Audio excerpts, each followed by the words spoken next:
الليبية، ودعما أيضا لحكومة الوحدة الوطنية التي يسعدها ويشرفها أن تكون هذه أول زيارة لبلدنا الشقيق المغرب. نثمن أيضا دور المملكة المغربية للسلطة التنفيذية للمجلس الرئاسي ولحكومة الوحدة الوطنية، ونؤكد على أهمية الشراكة الاستراتيجية بين البلدين كما تفضل معالي الوزير، وهي شراكة مهمة في المنطقة بأكملها للتصدي لملفات مهمة جدا أهمها ظاهرة التطرف والإرهاب.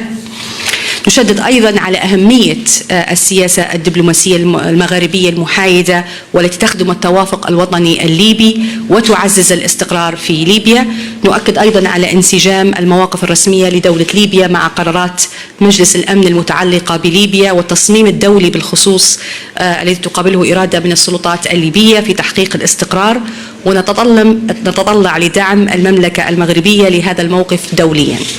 في إطار تعزيز التعاون المشترك بين بلدينا، اتفقنا على انعقاد لجنة مشتركة للشؤون القنصلية بأسرع وقت ممكن لمعالجة الكثير من الملفات العالقة بين البلدين، خصوصا فيما يتعلق بالتأشيرات وتسهيلات العمل والدراسة والإقامة في البلدين. أيضا نتطلع لدور مغاربي داعم للرؤية والأجندة الليبية التي ستطرحها حكومة الوحدة الوطنية قريبا في مؤتمر برلين الثاني لتحقيق أهداف خارطة الطريق وتمهيد المرحلة القادمة ودعما لجهود وتحقيق استقرار ليبيا وتمكيننا لتنسيق هذه الجهود العربية والدولية لتحقيق هذا الهدف. وأخيرا نتطلع للتعاون الأمني والعسكري مع المملكة المغربية لتطوير وتأهيل المؤسسات الأمنية العسكرية. وأخيرا ندعوكم أيضا لافتتاح السفارة المغربية في ليبيا ورفع مستوى التمثيل الدبلوماسي بين البلدين. وأيضا ندعو من هنا لضرورة انعقاد قمة للاتحاد المغاربي، نحن نريد ذلك في أقرب وقت ممكن بشكل عاجل لأهمية الاتحاد في الحفاظ على الأمن والاستقرار في المنطقة وجوارها الأوروبي والأفريقي. وشكرا لكم.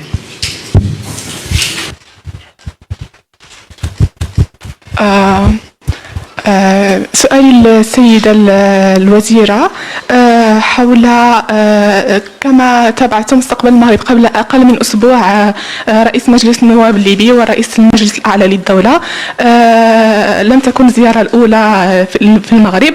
هناك جلسة مرتقبة البرلمان الليبي الأسبوع المقبل حول الموضوع ديال المناصب السيادية. كيف ترون الدور الذي لعب المغرب في مسار تقريب وجهات النظر بين الأطراف الليبية حول توزيع المناصب السيادية في البلاد؟ شكرا. شكرا على السؤال. كنا نتحدث في نفس الموضوع مع السيد معالي الوزير. نحن أولا نثمن دور المملكة المغربية باعتبارها الراعي ودورها الفعال في جلب الأطراف الليبية للتشاور وللتحاور بخصوص بعض المواضيع المصيرية لمستقبل ليبيا. نحن ندعم هذا المجهود، وبالعكس نحن يعني جدا سعيدين بدعمهم في هذا الاتجاه، لأن هذا ليس هناك مستقبل لليبيا غير الحوار وغير الانسجام والتوافق وضع رؤية مستقبلية موحدة من كل الأطراف. شكرا. Monsieur le ministre, bonjour. Bonjour Madame la ministre. C'est Boreta, suite à l'adoption de la résolution du Parlement européen, comment voyez-vous les relations avec l'Union européenne et en particulier avec l'Espagne? Merci. Merci.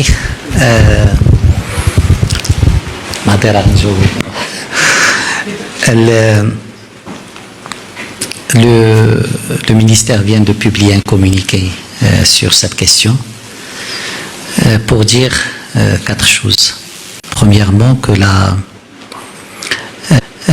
le Maroc considère que toute volonté de détourner le débat sur la crise bilatérale par une quelconque européanisation de cette crise est contre-productive et إذن مشاهدينا تابعنا مؤتمرا صحفيا لوزيري الخارجية المغربي ناصر بوريطة ووزيرة الخارجية الليبية نجلاء المنقوش بعد جلسة مباحثات بينهما ثمنت خلاله وزيرة الخارجية الليبية الشراكة الثنائية بين المغرب وليبيا وثمنت أيضا دور المغرب ورعاية. Deuxième chose, le Maroc considère que la résolution est en déphasage avec le registre du Maroc en matière de lutte contre la migration clandestine. Que l'effort du Maroc est connu et reconnu. Et on a vu même hier de nombreuses institutions qui ont relevé ce rôle, y compris des institutions européennes comme la Commission ou le service extérieur. Troisièmement, le Maroc, bien sûr, considère que cette résolution s'inscrit dans une instrumentalisation des institutions européennes et du Parlement en particulier par rapport à une question qui n'est pas du ressort du Parlement européen.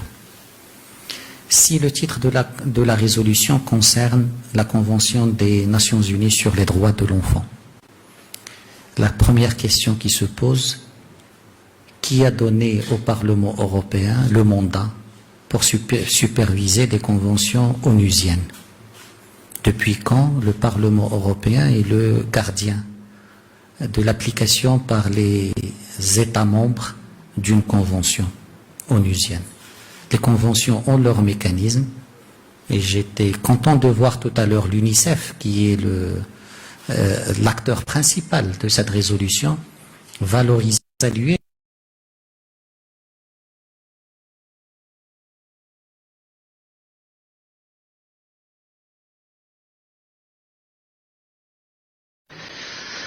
par curiosité.